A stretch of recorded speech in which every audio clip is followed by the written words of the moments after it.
Good morning, friends. After valence bond theory, that means hybridization, our next topic is CFT, okay, crystal field theory for coordination compounds.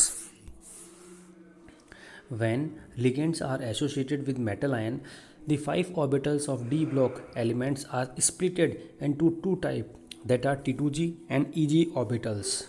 Okay, this concept is known as splitting of d orbitals, that is crystal field theory. ठीक है, इस paragraph में जो भी बात लिखी हुई है उसको मैं आपको समझाता हूँ। डी ब्लॉक का एलिमेंट जो होता है, डी ब्लॉक का कोई भी एलिमेंट है, ठीक है, उसके अंदर आपको मालूम है कि 5 ऑर्बिटल्स होते हैं, है ना। D x y, first is d x y, d y z, d z square, d x z and d x square dash y square, ये 5 ऑर्बिटल्स होते हैं डी के, है ना।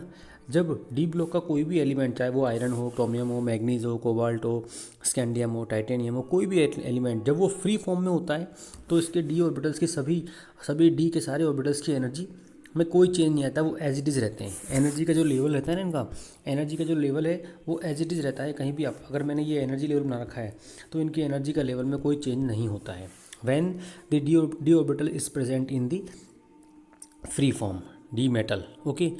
But when any D block element associated with ligand, जैसे ही किसी D block के element की रिलेशन, जैसे मेरे पास में अगर प्रेजेंट है क्रोमियम की अगर मैंने रिलेशन कर दी किसी लिगेंड के साथ में जब ये एसोसिएट होने जा रहा है उस समय क्या होता है कि डी ब्लॉक के जो ये 5 ऑर्बिटल्स हैं, डी ब्लॉक के इन 5 ऑर्बिटल्स की जो एनर्जी है वो चेंज हो जाती है। इन पाँचों ऑर्बिटल्स की एनर्जी में कुछ चेंज आ जाता है, ठीक है। और इन पाँचों ऑर्बिटल्स की एनर्जी इस तरीके से चेंज होती है कि इनमें से 3 और 2 डिफरेंट एनर्जी के हो जाते हैं, ठीक है। मतलब कि इनके 2 सेट्स में स्प्लिट हो जाते हैं। स्प्लिट का मतलब डिवाइड होना, okay. This concept is known as splitting of d orbitals का डिवाइड होना लिगेंड की प्रेजेंस में, that is known as crystal field theory, ठीक है। अब इसमें क्या होता है, ये ऑक्टाहेड्रल कॉम्प्लेक्सेस बनाते हैं Ml6 वाले लिगेंड जिसके अंदर 6 लिगेंड होते हैं, और टेट्राहेड्रल बनाते हैं Ml4 वाले जिनके अंदर 4 लिगेंड होते हैं। तो दोनों के अंदर अलग अलग कंसेप्ट चलता है, थ्योरी एक ही है लेकिन थोड़ा सा मेथड चेंज है बस। Ml6 वाले कंपाउंड जो ऑक्टाहेड्रल कॉम्प्लेक्स बनाएंगे और Ml4 वाले कंपाउंड जो टेट्राहेड्रल कॉम्प्लेक्स बनाएंगे। देखिए ये हमारे सामने है फॉर ऑक्टाहेड्रल कॉम्प्लेक्स Ml6 के लिए, है ना। देखो ये जो बना रखा है d x y, d y z, d z x square, है ना, ये जो भी बना रखा है डी ऑर्बिटल, ये कब है, जब मेटल फ्री फॉर्म में प्रेजेंट है, ठीक है। उस समय इनकी एनर्जी का लेवल कोई चेंज नहीं होता है। अब क्या होता है, जैसे ही मेटल किसी लिगेंड के अट्रैक्शन में आता है, किसी लिगेंड से रिएक्शन करने जा रहा है, उस समय इन डी ब्लॉक के एलिमेंट्स की एनर्जी थोड़ी सी बढ़ जाती है। देखो ये एनर्जी का लेवल है तो इनकी एनर्जी थोड़ी सी इंक्रीज़ हो गई, यहाँ से यहाँ पहुँच गई, थोड़ी सी इंक्रीज़ हो गई है, लेकिन अभी भी डी ब्लॉक स्प्लिट नहीं हुआ है। लेकिन जब कम्प्लीटली Ml बन जाता है, Ml4 या Ml6 जैसे ही बनता है तो डी ब्लॉक के एलिमेंट 2 पार्ट्स में डिवाइड हो जाते हैं। डी ब्लॉक के जो 5 ऑर्बिटल्स हैं ना, ये 2 पार्ट में डिवाइड हो जाते हैं। फर्स्ट 3 नीचे आ जाते हैं, ये जो फर्स्ट 3 है वो नीचे आ जाएंगे, और फर्स्ट और लास्ट के 2 है ये ऊपर चले जाएंगे। इस तरीके से 2 पार्ट्स में डिवाइड हो जाते हैं। इस डिवाइड होने के कंसेप्ट को ही बोलते हैं हम स्प्लिटिंग ऑफ डी ऑर्बिटल्स। अब Ml6 वाले जो कंपाउंड है इनमें डिवाइड होना कैसे होता है, 3 जो डिवाइड होते हैं ना उनके नेम क्या दिए हुए हैं, देखो। फर्स्ट का नेम है T2g ऑर्बिटल्स, ठीक है, ये तो है आपके T2g ऑर्बिटल्स, नाम है इनका, ये उनकी कोई फुल फॉर्म नहीं है। और इनका नेम है EG ऑर्बिटल्स। जिनकी एनर्जी कम होती है उनको बोलते हैं T2g ऑर्बिटल, लोअर एनर्जी के, और higher energy orbitals are known as EG orbitals. ये भी फिक्स है कि T2g के अंदर कौन आएंगे, DXY, DYZ और DZX, और EG ऑर्बिटल्स में आएंगे DZ square, DX square, DY square, ठीक है। ये आते हैं इसके अंदर ऑर्बिटल्स।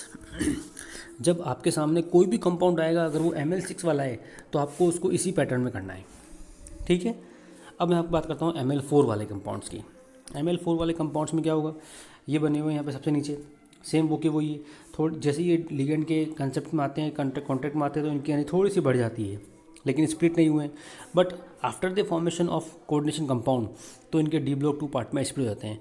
अब Ml4 में एनर्जी का लेवल चेंज हो जाता है, EG ऑर्बिटल जो है वो नीचे आ जाता है और T2g ऑर्बिटल क्या है, ऊपर चला जाता है। ये कंसेप्ट होता है बस।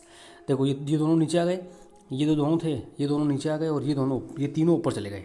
ये डिफरेंस रहता है बस इसके अंदर, और कोई डिफरेंस नहीं है। तो आपको केवल एक बात का ध्यान रखना है कि Ml4 वाला कंपाउंड है या Ml6 वाला कंपाउंड है, उसके अकॉर्डिंग आपको एनर्जी का लेवल बनाना है, उसके अकॉर्डिंग आपको ये कंसेप्ट फॉलो करना है, ठीक है।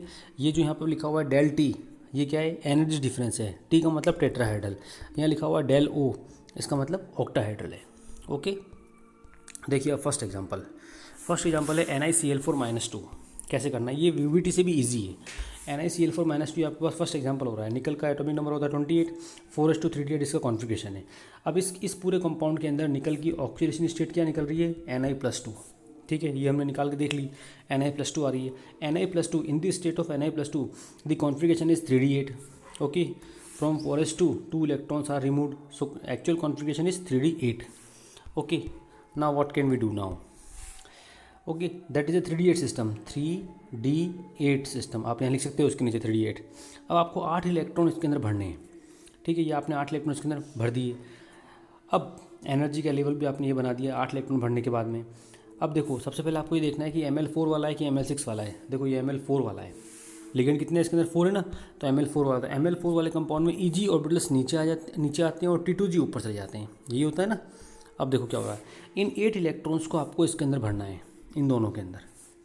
ठीक है, अब आपको यहाँ वापस एक चीज़ याद रखनी है, स्पेक्ट्रोकेमिकल सीरीज़ जो आपने VBT में पढ़ी थी। On the basis of spectrochemical series there are 2 types of ligands, strong ligand and weak ligand. ठीक है, यहाँ भी वही कंसेप्ट फॉलो होगा, स्ट्रॉन्ग लिगेंड पेयरिंग करेंगे और वीक लिगेंड पेयरिंग नहीं करेंगे। लेकिन किस तरीके से होगा वो मैं आपको समझाता हूँ। देखो पहले तो ये देखो कि chloro is a strong ligand और वीक लिगेंड, बताइए। Cl is week ligand. Okay, अगर Cl वीक लिगेंड है तो ये पेयरिंग नहीं कर पाएगा। ये अब पेयरिंग नहीं कर पाएगा तो कैसे होगा, फॉलो देखो। सिस्टम आ रहा था D8, सिस्टम कौन सा आ रहा था इसका, 3D8 सिस्टम आ रहा था। आपने इलेक्ट्रॉन भरना स्टार्ट किया। इलेक्ट्रॉन कैसे भरेंगे, देखो आप, मैं इसको यहाँ पे वापस से बना रहा हूँ। जैसे मैंने एक ऑर्बिटल यहाँ बना लिया, एक ऑर्बिटल मैंने यहाँ बना लिया। अब जो बना रहा हूँ ना इसको आपको फॉलो करना है बस। ठीक है, यहाँ पे ये 2 पार्ट में डिवाइड है, यहाँ ये 3 पार्ट में डिवाइड है। देखो पेन से जो भरे हुए हैं उनको मत देखना अभी। अब ये 8 इलेक्ट्रॉन है, अगर ये वीक लिगेंड है। ठीक है, वीक लिगेंड तो इलेक्ट्रॉन कैसे भरेंगे। ठीक है, 1 2 3 4 5 6 7 8 इस तरीके से इसमें इलेक्ट्रॉन फिल होंगे। ओके, वीक लिगेंड है तो एक बार सब में जाएंगे। ठीक है, अगर ये कौन सा लिगेंड था, वीक लिगेंड था। देखो मैं आपको फिर से बताता हूँ एक बार वापस भर के। वीक लिगेंड है ना, तो एक बार इसके अंदर 1 2 ऊपर चला जाएगा वीक लिगेंड, इसलिए 3 4 5 6 7 और 8 ये कंसेप्ट फॉलो होगा। अगर इसकी जगह ये लिगेंड स्ट्रॉन्ग होता और सिस्टम वही D8 वाला होता तो कैसे भरते इलेक्ट्रॉन, देखो हम। अगर सिस्टम D8 होता और लिगेंड स्ट्रॉन्ग होता तो कैसे भरते हम, पहले नीचे वाला पूरा भरता, 1 2 3 4 5 6 7 8, ये स्ट्रॉन्ग की केस में। ठीक है, अब देखो इसके अंदर क्वेश्चन क्या बनता है, नंबर ऑफ इलेक्ट्रॉन T2G में कितने इलेक्ट्रॉन है, 4 इलेक्ट्रॉन। गिन लो आप, T2G के अंदर 4 इलेक्ट्रॉन आ रहे हैं। EG में कितने आ रहे हैं, 4 इलेक्ट्रॉन। EG में भी 4 इलेक्ट्रॉन आ रहे हैं। तो आपको ये पूरा बनाने के बाद में ये लिखना पड़ेगा नीचे कि how many electrons are present in T2G orbital and EG orbitals. अब देखते हैं अपन पैरामैग्नेटिक या डायमैग्नेटिक। मैग्नेटिक बिहेवियर आपको यहीं से देखना है। कहाँ से देखना है मैग्नेटिक बिहेवियर, यहाँ से देखना है, इसमें से और इसमें से। अगर कहीं भी अनपेयर्ड इलेक्ट्रॉन है T2G और EG के अंदर तो वो पैरामैग्नेटिक हो जाएगा। और अगर कलर्ड भी क्या होगा, फिर कलरफुल होगा। सारे पेयर्ड है, यहाँ भी पेयर्ड है और यहाँ भी पेयर्ड है। ठीक है, तो दोनों केसेस में अगर electrons are paired that means वो कलरलेस हो जाएगा और डायमैग्नेटिक हो जाएगा। नेक्स्ट एग्जांपल देखो आप, क्रोमियम का H2O6 कॉम्प्लेक्स है। क्रोमियम का एटॉमिक नंबर कितना है, 24, 4:3D4 कॉन्फ़िगरेशन आ रहा है इसका। कितना आ रहा है, 4:3D4। जब इसमें +2 कॉन्फ़िगरेशन आएगा तो 3D3 रह गया। कॉन्फ़िगरेशन कितना रह गया इसका, 3D3। +3 कॉन्फ़िगरेशन आएगा तो 3 इलेक्ट्रॉन निकल जाएंगे। अब देखो आप 3 इलेक्ट्रॉन, देखो ये 3 इलेक्ट्रॉन आपने यहाँ भर दिया इसके अंदर। अच्छा, इसके अंदर जो H2O जो आ रहा है वो भी वीक लिगेंड है, तो वीक लिगेंड तो क्या होगा। हाँ, दूसरी बात ये भी देखो आप कि ये ML6 वाला एग्जाम्पल है, तो इसके अंदर T2G नीचे जाएंगे और EG ऊपर आएंगे। तो बस आपने 3 इलेक्ट्रॉन यहाँ भर दिए, हो गया आपका काम। तो number of T2G electron 3, number of EG electron 0, ये देखो ये लिखा हुआ है। अब 3 अनपेयर्ड इलेक्ट्रॉन इसके अंदर आ रहे हैं तो इसका मतलब ये क्या हो गया, पैरामैग्नेटिक हो गया। और ये कलर्ड फुल हो गया, 3 अनपेयर्ड इलेक्ट्रॉन आ रहे हैं इसलिए। ठीक है, अब आप देखो नेक्स्ट एग्जांपल, NiCl4-2। ठीक है, ये थोड़ा सा रॉन्ग लिखा हुआ है यहाँ पर, इस Cl की जगह पे कर देना, ये एग्जांपल अपन ऊपर पढ़ चुके हैं, तो यहाँ Cl की जगह पे कर देना CN4। क्या करना है आपको यहाँ पर, CN4 साइनाइड लिगेंड आएगा। ठीक है, 3D8 सिस्टम आएगा, 8 इलेक्ट्रॉन आपने यहाँ भरने के बाद में ये कौन सा लिगेंड है, 4 वाला, ML4 वाला, तो नीचे T2G और ऊपर ही जाएंगे। तो आपको भरते समय क्या ध्यान रखना है, 1 2 3 4 5 6 7 8, ठीक हो। देखो D8 सिस्टम में चाहे लिगेंड वीक हो चाहे स्ट्रॉन्ग हो, कोई फ़र्क नहीं पड़ रहा है। T2G और EG इलेक्ट्रॉन दोनों में 4 4 आ रहे हैं, लेकिन फिर भी हमको बना के ज़रूर देखना है। ठीक है, इसमें भी वही केस आएंगे सारे के सारे। अब देखो SCO NH3 होल 6 यहाँ लिखा हुआ, देखो ये स्ट्रॉन्ग लिगेंड लिखा हुआ है ना, स्ट्रॉन्ग लिगेंड स्ट्रॉन्ग हो तो ये पेयरिंग कराएगा। कोबाल्ट का होता है 4:3D7, 3D6 इलेक्ट्रॉन हो गए, 3 इलेक्ट्रॉन निकलने के बाद में कॉन्फिडेंस आ गया 3D6। अब आपने 3D6 भरा इसमें, तो कोई ML6 वाला है तो T2G नीचे जाएंगे, EG ऊपर जाएंगे। ये हो गया आपके D6 सिस्टम। तो आपने 6 इलेक्ट्रॉन ये सारे यहीं भर दिए, क्योंकि इलेक्ट्रॉन क्या था, वो लिगेंड क्या था, स्ट्रॉन्ग था। तो 1 2 3 4 5 6 आप ऊपर गए ही नहीं हो, क्योंकि लिगेंड स्ट्रॉन्ग तो उसने पहले ही पेयरिंग करा दी। इसलिए T2G में 6 इलेक्ट्रॉन और EG के अंदर 0 इलेक्ट्रॉन। मैग्नेटिक प्रीफेयर हो गया डाई मैग्नेटिक और कलरलेस, क्योंकि सारे के सारे क्या हैं, पेयर्ड हैं इसलिए। ठीक है, अब देखो इसमें हाई स्पिन कॉम्प्लेक्स और लो स्पिन कॉम्प्लेक्स क्या चीज़ होती है। हाई स्पिन कॉम्प्लेक्स का मतलब presence of week ligand in ML4 and ML6। ML4 हो चाहे ML6 हो, अगर लिगेंड वीक है तो उस कॉम्प्लेक्स को कहते हैं high spin complex. Okay, and in the presence of strong ligand there is a formation of low spin complex. इन दोनों के नाम दे रखे हैं बेटा, है ना, और कोई मतलब नहीं है इनका, नाम दे रखे हैं कि अगर लिगेंड स्ट्रॉन्ग वीक है तो उसको बोलेंगे हाई स्पिन कॉम्प्लेक्स, उसको बोलेंगे low spin complex strong ligand की प्रेजेंस में। अब एक क्वेश्चन आ रहा है आपके, what are homoleptic and heteroleptic compounds. Compounds which have same type of ligands are called homoleptic. Homo का मतलब क्या होता है, सेम। अगर किसी के अंदर सेम टाइप के लिगेंड हैं, जैसे ये मैंने बना दिया Ni और H2O का होल 4, तो इसमें सारे H2 ही आ रहे हैं, तो ये होमोलेप्टिक होगा।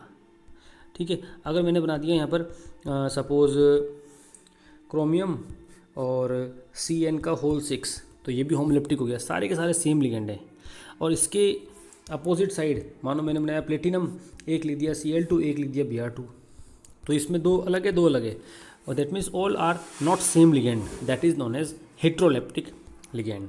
हेट्रोलेप्टिक लिगेंड, ये देखो ये हो गया होमोलेप्टिक के एग्जाम्पल और ये हो गए हेट्रोलेप्टिक के एग्जाम्पल दोनों। Okay, compounds which have different types of ligands are called heteroleptic ligands. ठीक है, अब आती है आपके कंसेप्ट एक CFSE, crystal field splitting stabilising energy. CFSE octahedral complexes के लिए और टेट्राहेड्रल कॉम्प्लेक्सेस के लिए इसकी वैल्यू होती है। देखो ऑक्टाहेड्रल कॉम्प्लेक्स का क्या फॉर्मूला होता है, CFSE का फॉर्मूला क्या है, ब्रैकेट आ रहा है उसके अंदर -4n T2G plus 6n EG electrons. देखो यहाँ पे आपको केवल क्या याद रखना है, -4 याद रखना है और +6 याद रखना है। ठीक है, उसके बाद में फर्स्ट आ रहा है T2G के लिए और सेकंड आ रहा है EG के लिए। मतलब आपको इस 4 को किससे मल्टीप्लाई करना है, जितने T2G में इलेक्ट्रॉन हो उससे, और इस 6 को किससे मल्टीप्लाई करना है, जितने EG में इलेक्ट्रॉन हो उससे। ठीक है, यहाँ माइनस आएगा यहाँ प्लस आएगा। ये किसके लिए, फॉर ML6, मतलब कि ऑक्टाहेड्रल कंपाउंड के लिए। अगर किसी ऑक्टाहेड्रल कंपाउंड का फॉर्मूला आ जाए और आपको ये कहते हैं कि इसकी CFSE एनर्जी निकालो, ठीक है, तो आपको क्या करना है, -4 लगाना है आगे, T2G में गिनना है कितने इलेक्ट्रॉन है उसको -4 से मल्टीप्लाई करना, प्लस 6 लिखना है, EG में कितने इलेक्ट्रॉन है उसको 6 से मल्टीप्लाई करना, उसको सॉल्व कर देना। ऐसे ही ML4 के लिए क्या होता है, देखो ये वाला जो था ना, क्या बोलते हैं इसको, 6 वाला, ये इधर आ गया। देखो आप, ये 6 इधर आ गया है और -4 इधर चला गया है, बस और कोई चेंज नहीं हुआ है। T2G की जगह पे ही है और EG जो है वो EG की जगह पे ही है। ठीक है, तो यहाँ पे जितने इलेक्ट्रॉन T2G में जितने इलेक्ट्रॉन है उसको मल्टीप्लाई करना है आपको 6 से, n का मतलब है इलेक्ट्रॉन। ठीक है, और यहाँ प्लस लगाना है। फिर EG में जितने इलेक्ट्रॉन है उसको 4 से मल्टीप्लाई करना है और फिर दोनों के बीच में क्या आ रहा है, माइनस आ रहा है। इस तरीके से हम EG इलेक्ट्रॉन ऑक्टाहेड्रल कॉम्प्लेक्स और टेट्राहेड्रल कॉम्प्लेक्स की CFSE crystal field stabilising energy निकाल सकते हैं। ठीक है, stability of coordination compounds, most of the compounds are stable but they depends on the metal ion and ligand. Stability depends on the following factors. किस किस के ऊपर स्टेबिलिटी डिपेंड करती है। फर्स्ट है आपके nature of metal ion, the stability of compound decreases with increase the size of the metal ion, Zn+2 forms more stable compound than Cadmium+2। जैसे जैसे मेटल की साइज इंक्रीज होती जाएगी वैसे वैसे स्टेबिलिटी के ऊपर क्या इफेक्ट पड़ेगा, डिक्रीज होती जाएगी। जैसे जिंक और कैडमियम का एग्जाम्पल लिखा हुआ है। ठीक है, तो जिंक सबसे ऊपर क्या आता है आपके, जिंक, कैडमियम और मरकरी पीरियोडिक टेबल में अप टू डाउन आने पर। तो जिंक क्या करेगा, स्टेबल कंपाउंड बनाएगा कंपेरेटिवली कैडमियम के। Nature of ligand, ligands with higher charge have smaller size forms more stable. ऐसा लिगेंड जिसके ऊपर हाई चार्ज हो, माइनस में ज़्यादा हाई चार्ज हो, प्लस में ज़्यादा हाई चार्ज हो, तो वो ज़्यादा स्टेबल लिगेंड कंपाउंड का फॉर्मेशन कर देंगे देन दी अदर्स। अब देखो ये तीसरा जो इफेक्ट आ रहा है ना, ये ज़्यादा इंपॉर्टेंट है, ये मोस्ट इंपॉर्टेंट इफेक्ट है, किलेट इफेक्ट। क्या बोलेंगे इसको, chelate effect. The process of forming metal chelate by the coordination of multidentate ligands with central metal ion in which ligand acts as chelation. तो क्या इसको बोल देंगे किलेट इफेक्ट, किलेशन इफेक्ट। क्या होता है कि अगर आपके सामने से आपके पास में है Fe, एक कंपाउंड बन रहा है FeEn का होल थ्राइस, ये एक कोऑर्डिनेशन कंपाउंड है, उसमें EN लिगेंड आ रहा है। EN का मतलब क्या हो गया, इथाइलिन डाईमीन, ठीक है। तो Fe क्या करेगा, ethylene diamine is a bidentate ligand, ये मैंने आपको बता चुका हूँ पहले। इथाइलिन CH2 NH2 और NH2, ये इथाइलिन डाईमीन का फॉर्मूला है। अब अगर यहाँ पर Fe प्रेजेंट है तो Fe के साथ में ये क्या बनाएगा, दो कोऑर्डिनेशन बॉन्ड बनाएगा, एक इधर से और एक इधर से। तो अगर आप देख सकते हो कि इस पूरे के अंदर एक रिंग बन रही है, यहाँ से स्टार्ट हो रही है वो रिंग, ऐसे ये रिंग बन रही है देखो। तो those ligands which forms ring, okay, with the central metal ion, they show chelate effect, and by this chelate effect the stability is increases of coordination compound, है ना। मोनोडेंटेड लिगेंड ऐसा नहीं करेंगे, बाइडेंटेड है, ट्राइडेंटेड है, ये लिगेंड ऐसा करेंगे क्योंकि वो रिंग का फॉर्मेशन करेंगे, क्योंकि उनमें कोई दो एटम ऐसे होंगे जो कोऑर्डिनेशन बॉन्ड बनाएंगे, इसलिए